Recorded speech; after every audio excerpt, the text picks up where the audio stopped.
Morning friends, happy Friday, how the heck you doing? I'm still gutted about the England-Argentina match on Wednesday. I'll get over it because you know what? We still have one great British export. See what I did there? It's Harry, of course. He's on the red carpet for the TIME100 event. He's literally been nominated as an influential leader in his category for his service to sport, including Invictus. And I was just amazed by how polite he was to photographers, how relaxed he is, how he's able to converse with people at their level, and secondly, just how healthy he looks. Tanned, relaxed, chilled, moisturized, happy, confident, whatever you want to call it, he looked good. And the royalists will be going mad. You'll probably notice this account's blown up in the last 7 days or so. The royalists will go mad because Kate and William will be just off on holiday all over the summer and they can't achieve anything like this guy can. This guy puts his mind to something, focuses it and makes it from an idea on a piece of A4 into a proper event, changing people's lives all over the world for the better. There are moments when a single headline grabs everyone's attention. And then there are moments when two completely different headlines quietly tell the same story.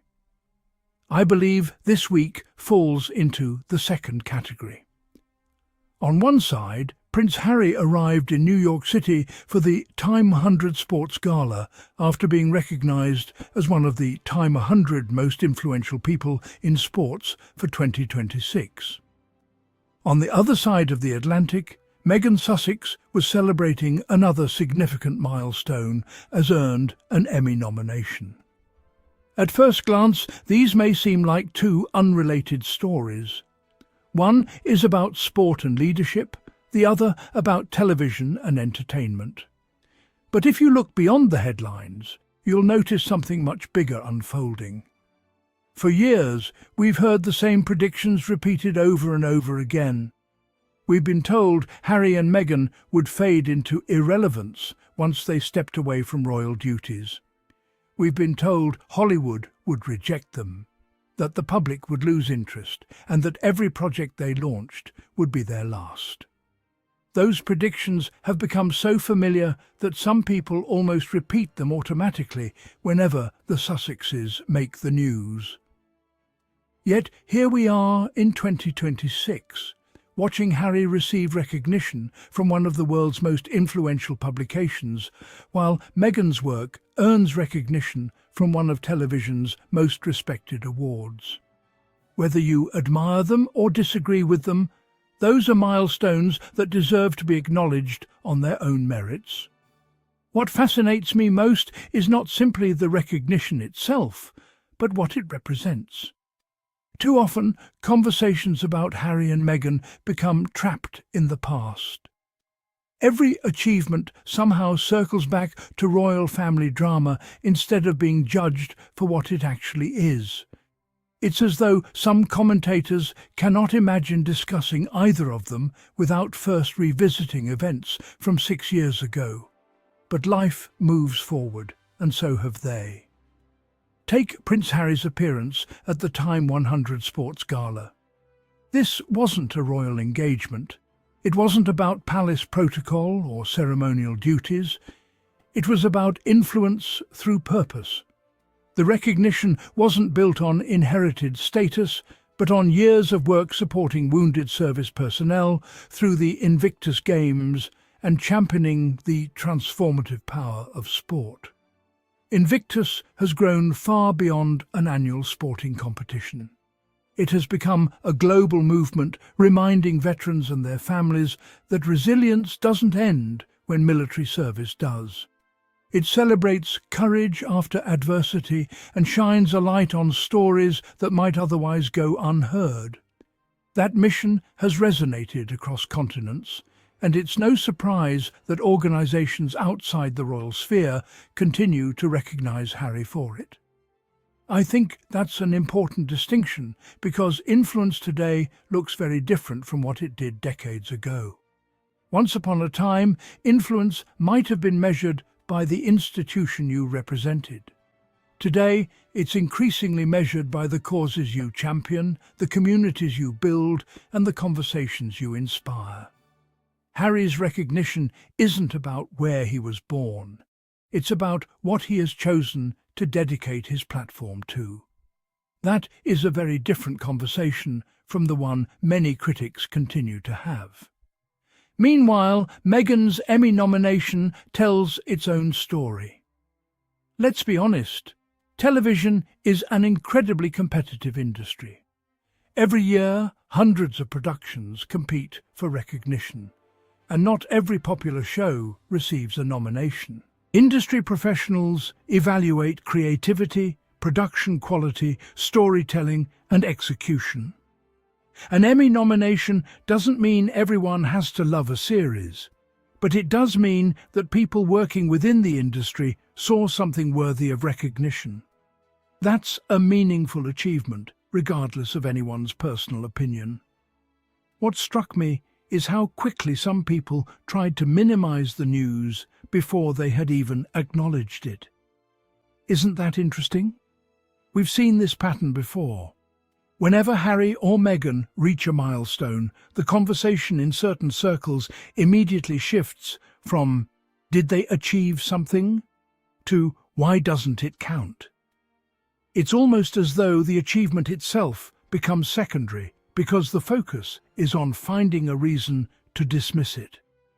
Think about how often the goalposts seem to move. When Meghan announced new business ventures, some predicted they would never get off the ground. When projects launched, critics argued they wouldn't attract attention. When they attracted attention, the conversation changed again. Now, when her work receives industry recognition, some suggest the nomination doesn't matter. If the standard changes every single time someone succeeds, then perhaps the issue isn't the achievement at all. Perhaps it's the unwillingness to acknowledge it. That is why I believe this week is about much more than awards or glamorous events. It's about persistence. Harry and Meghan have spent years navigating extraordinary levels of public scrutiny while continuing to pursue projects they believe in. Every public figure faces criticism, but very few have lived under the microscope they have experienced. Despite that, they continue to produce content, support charitable initiatives, invest in businesses, and advocate for causes that matter to them. That consistency says something important. I also think we sometimes underestimate how difficult it is to reinvent yourself in full public view. Reinvention is challenging enough in private. Imagine doing it while millions of people analyze every decision you make. Imagine launching new projects knowing there are entire industries waiting to declare them failures before they've even had a chance to succeed. Yet that is exactly the environment Harry and Meghan have been operating in. What's remarkable is that they haven't limited themselves to one lane. Harry continues to expand his work in sport, mental health, and veterans advocacy. Meghan has explored media production, lifestyle branding, entrepreneurship, and storytelling. Together, they've shown that influence doesn't have to fit neatly into a single category. It can evolve, it can grow, it can take unexpected forms. That brings me to something I've been thinking about for quite some time. Influence is often misunderstood.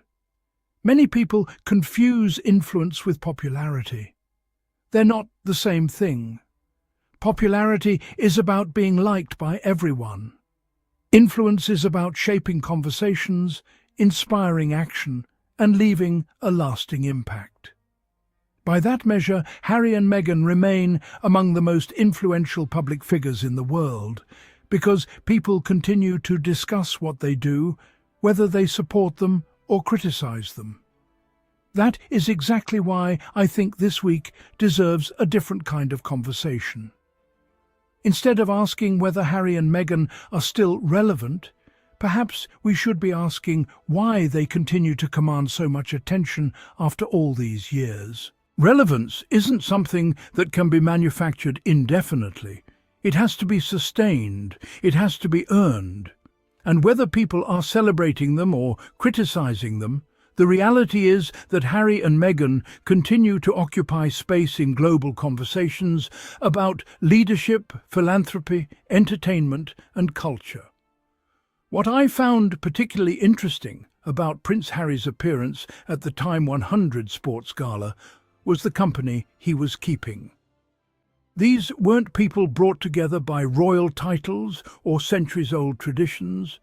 They were athletes, innovators, coaches, advocates, and leaders who have each made a measurable impact in their own fields. Harry wasn't there because of his surname. He was there because the work he has championed through sport, especially the Invictus Games, has resonated far beyond the United Kingdom. That's an important distinction because it reflects a shift from inherited influence to earned influence. When you think about the Invictus Games, it's easy to focus on the competition itself, but the real legacy has always been the people. Every athlete who steps onto that field carries a story of resilience. Every family cheering from the sidelines represents a journey that often includes sacrifice, recovery, and hope. Harry's role has been to create a platform where those stories are celebrated instead of forgotten. That is the kind of impact that extends well beyond medals or ceremonies. It's about reminding the world that strength is not defined by perfection, but by the courage to rebuild after adversity. At the same time, Meghan's Emmy nomination speaks to a different kind of resilience. For years, every creative project she touched seemed to arrive with an avalanche of expectations and criticism. Before audiences even had a chance to decide what they thought, opinions were already forming across headlines and social media. That's a unique challenge because it means your work is often judged through the lens of preconceived narratives rather than on its own terms. Yet, despite all of that, found an audience and has now earned recognition from within the television industry. That doesn't mean every viewer loved every episode. No television show achieves universal praise. But it does remind us that professional recognition is based on far more than online debates. Behind every nomination are countless hours of work from producers, directors, editors, writers, camera operators, designers, and the entire creative team. Meghan herself acknowledged that by congratulating everyone involved, instead of making the moment solely about her. I thought that was a gracious reminder that successful productions are always the result of collaboration. One thing I've noticed over the years is that Harry and Meghan seem to measure success differently from the way many of their critics do. Their biggest moments are rarely about proving someone wrong. Instead, they tend to focus on building the next project, supporting the next initiative, or creating the next opportunity. That's a mindset that can easily be overlooked because controversy often generates louder headlines than quiet consistency. But when you step back and look at the bigger picture, consistency is exactly what has allowed them to keep moving forward. I also think there's a lesson here that extends beyond Harry and Meghan themselves. We live in a culture where people are often defined by their lowest moments or by the loudest narratives surrounding them. It's easy to forget that people can evolve, careers can evolve, public perception can evolve. Reinvention isn't always immediate, and it certainly isn't easy, but it is possible. Harry and Meghan's journey since leaving royal duties has been anything but straightforward. Yet they have continued to build a life centered around causes, business ventures, media projects and philanthropy that reflect their own priorities. Does that mean everyone will agree with every decision they make? Of course not. Healthy disagreement is part of public life. But disagreement should never prevent us from recognizing genuine accomplishments when they occur. We can acknowledge Prince Harry's contributions to veterans through sport without pretending he is beyond criticism. We can acknowledge Meghan's Emmy-nominated work without insisting that everyone has to become a fan of her programming. Those two ideas can exist at the same time, and I think that's where balanced conversations become far more meaningful. As I watched the coverage from New York and then saw the news surrounding Meghan's nomination, I couldn't help but think about how different this chapter looks compared to the one many people predicted back in 2020. There were countless forecasts that they would disappear from the spotlight, that opportunities would dry up, and that the public would simply move on. Instead, Harry continues to be invited into conversations about sport, leadership and service, while Meghan continues to establish herself across entertainment and entrepreneurship. Their paths may not look the way anyone expected, but they are clearly still evolving. For me, that's the biggest takeaway from this week. This wasn't just about one gala or one award nomination. It was about momentum. It was about seeing two people continue to carve out identities that extend beyond the roles they once held. It's about recognizing that influence is not frozen in time. It grows with purpose, with perseverance, and with the willingness to keep creating even when the noise around you never seems to stop. So, Sussex gang, I'd love to know what you think. Do you see these two milestones as isolated successes, or do you think they represent something much bigger about the direction Harry and Meghan are heading? I believe this week offered a glimpse into the next chapter of their story, one where their work increasingly speaks for itself. As always, the headlines will come and go, opinions will continue to differ, and debates will never completely disappear. But achievements leave their own record, and this week added two more significant milestones to that record. If you enjoyed today's discussion, let me know your thoughts in the comments below, because I always enjoy hearing your perspective. If you're new to the channel, don't forget to subscribe,